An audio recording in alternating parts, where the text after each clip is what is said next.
একদিন গ্রীষ্মের শেষ ভাগে সূর্য মধ্য আকাশে আরোহণ করতে তখনও দণ্ড ৩-৪ বাকি আছে। এমন সময় নবদ্বীপের স্নানঘাটে এক কৌতুকপ্রদ অভিনয় চলছিল। ভাগীরথীর পূর্বতটে নবদ্বীপ, স্নানের ঘাটও অতি বিস্তৃত।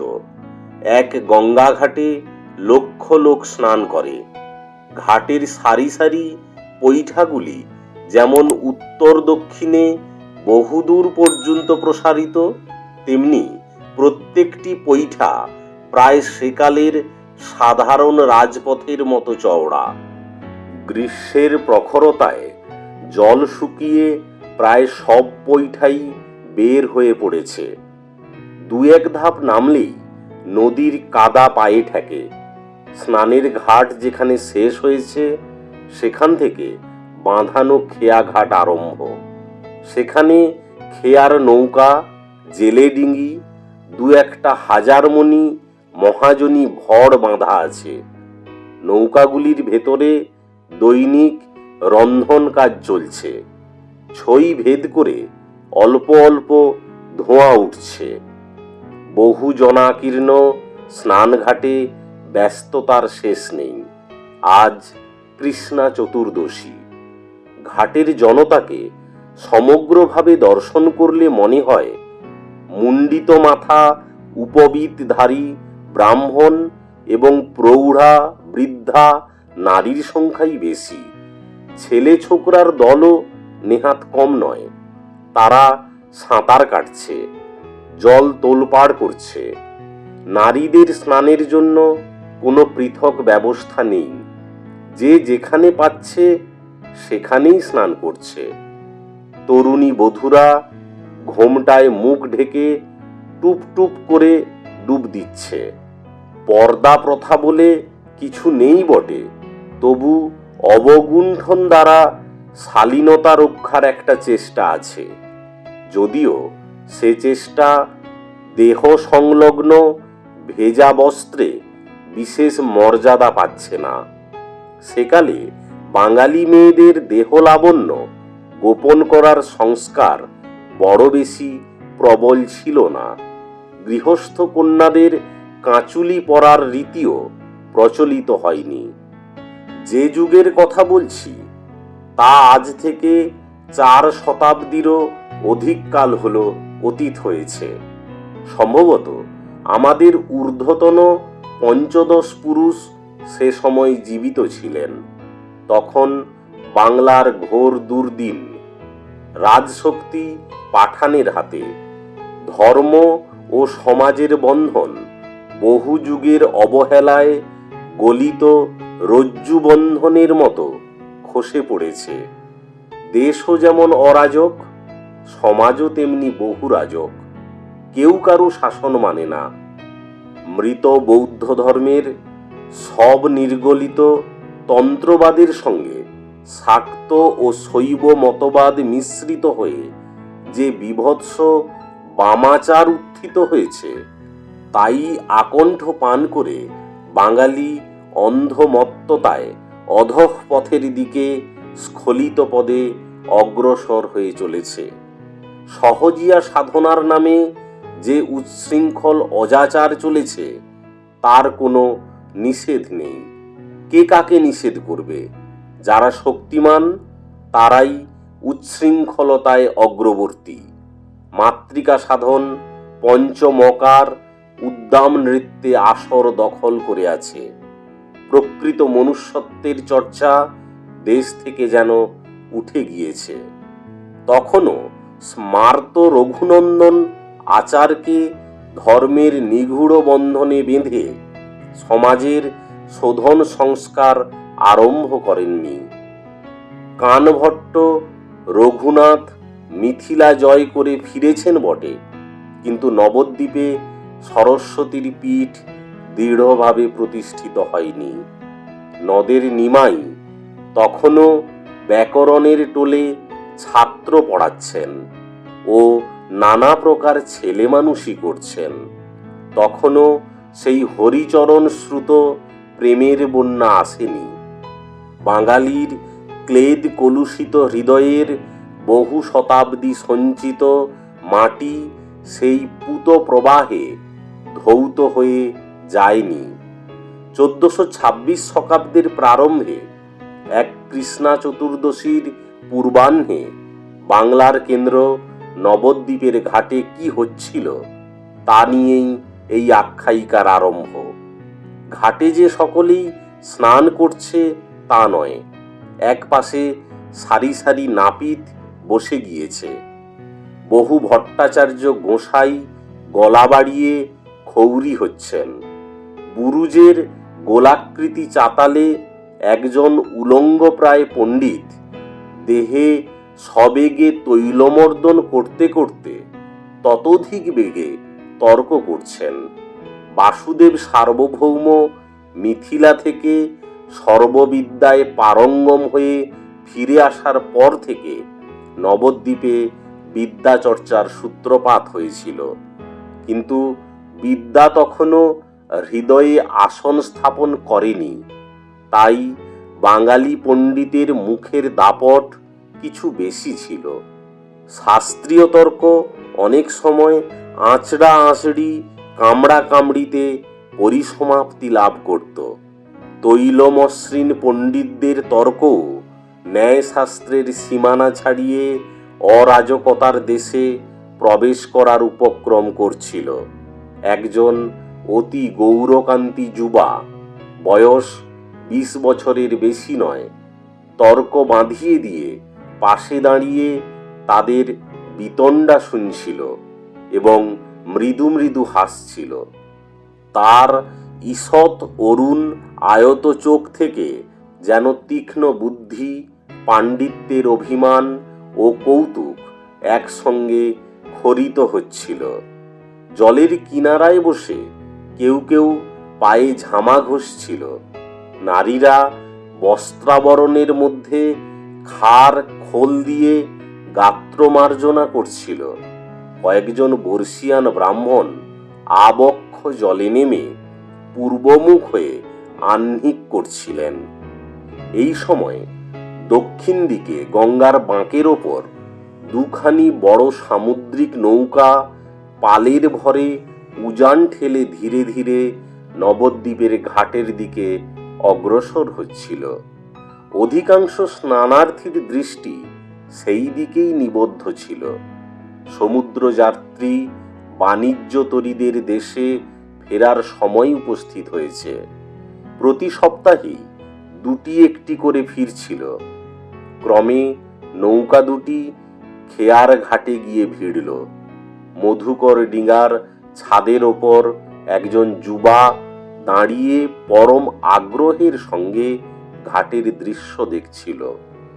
পাল নাবাবার সঙ্গে সঙ্গে সেও তীরে অবতরণ করার জন্য ছাদ থেকে নেমে গেল। বড় নৌকা ঘাটের নিকট দিয়ে যাওয়ার ফলে জলে ঢেউ উঠে ঘাটে আঘাত করতে আরম্ভ করেছিল। অনেক ছেলে ছোকরা কোমরে গামছা বেঁধে ঢেউ খাওয়ার জন্য জলে নেমেছিল। ঢেউয়ের মধ্যে বহু সন্তরণকারী বালকের হস্তপদ সঞ্চালনে ঘাট আলোড়িত হয়ে উঠেছিল। হঠাৎ তীর থেকে একটা গেল গেল রব উঠল। যে গৌরকান্তি যুবাটি এতক্ষণ দাঁড়িয়ে তর্করত পণ্ডিতদের রঙ্গ দেখছিল, সে দু লাফে জলের কিনারায় এসে জিজ্ঞাসা করল, কি হয়েছে? কয়েকজন সমস্বরে উত্তর দিল, কানা গোসাই এতক্ষণ জলে দাঁড়িয়ে আহ্নিক করছিলেন, হঠাৎ তাকে আর দেখা যাচ্ছে না। ভাবে ভোলা মানুষ, হয়তো নৌকোর ঢেউ লেগে তলিয়ে গেছেন। যুবা কোমরে গামছা বাঁধতে বাঁধতে শুনছিল। আদেশের স্বরে বলল, তোমরা কেউ জলে নেমো না, তাহলে গন্ডগোল হবে, আমি দেখছি। বলে সে জলে ঝাঁপিয়ে পড়ল।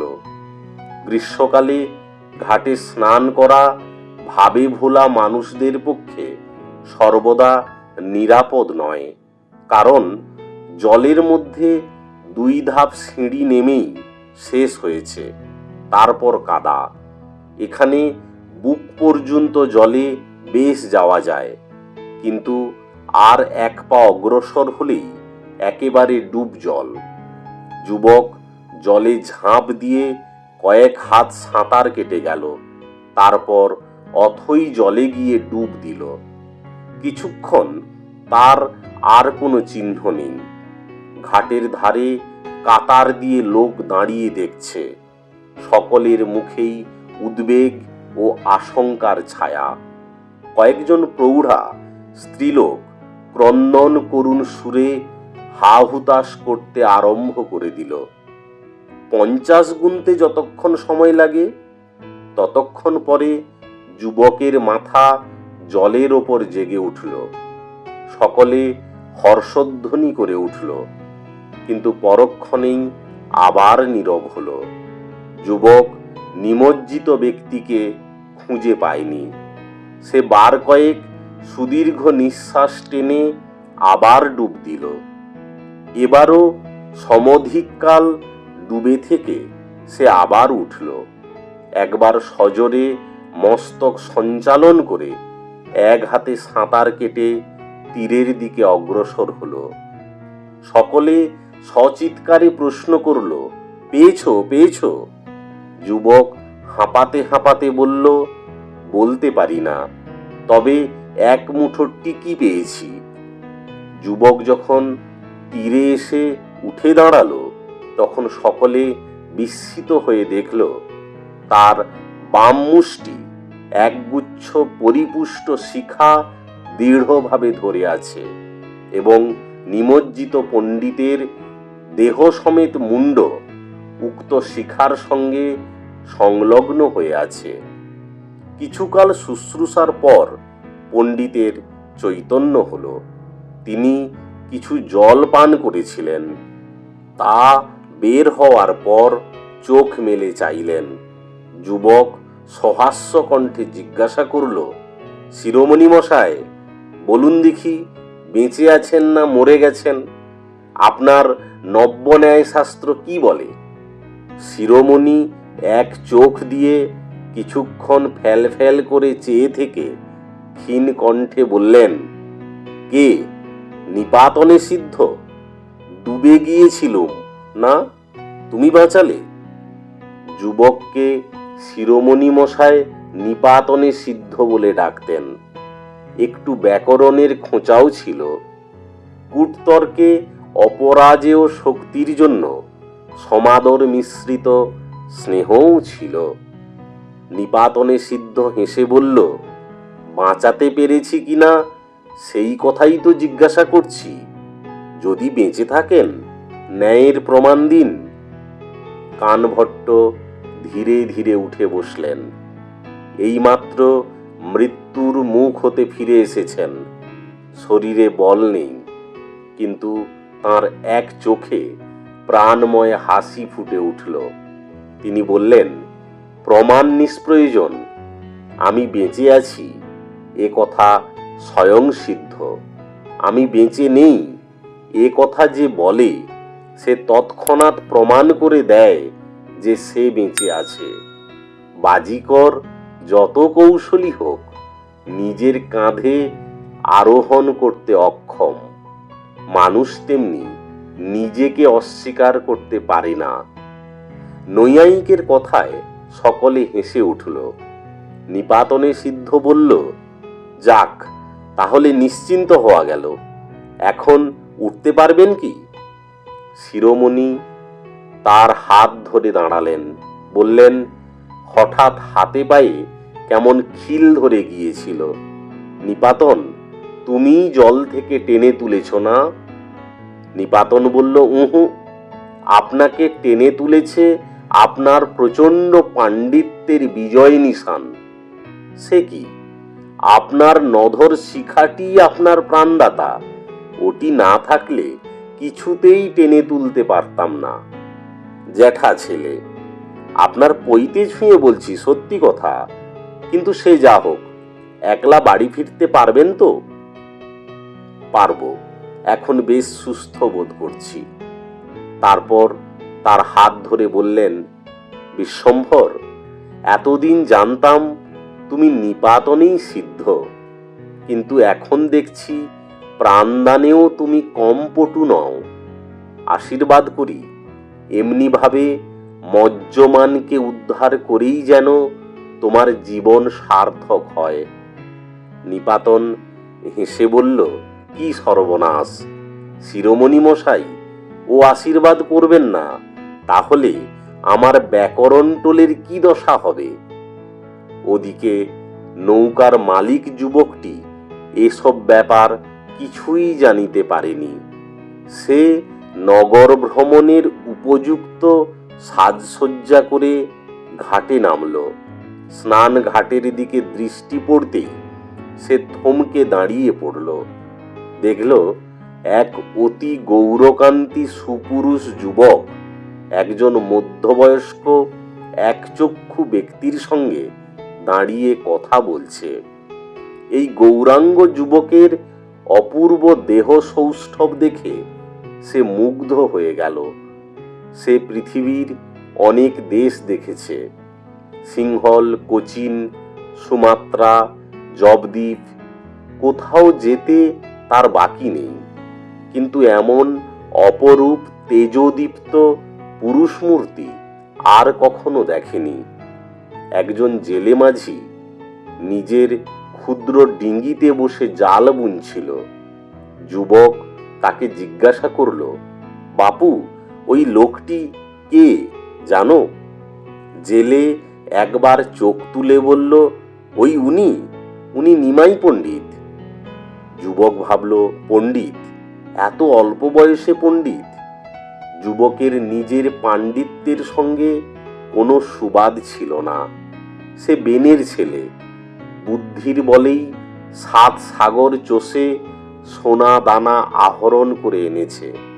সে আরেকবার নিমাই পণ্ডিতের অনিন্দ দেহকান্তির প্রতি দৃষ্টিপাত করে হৃষ্ট চিত্তে নগর পরিদর্শনে বের হলো।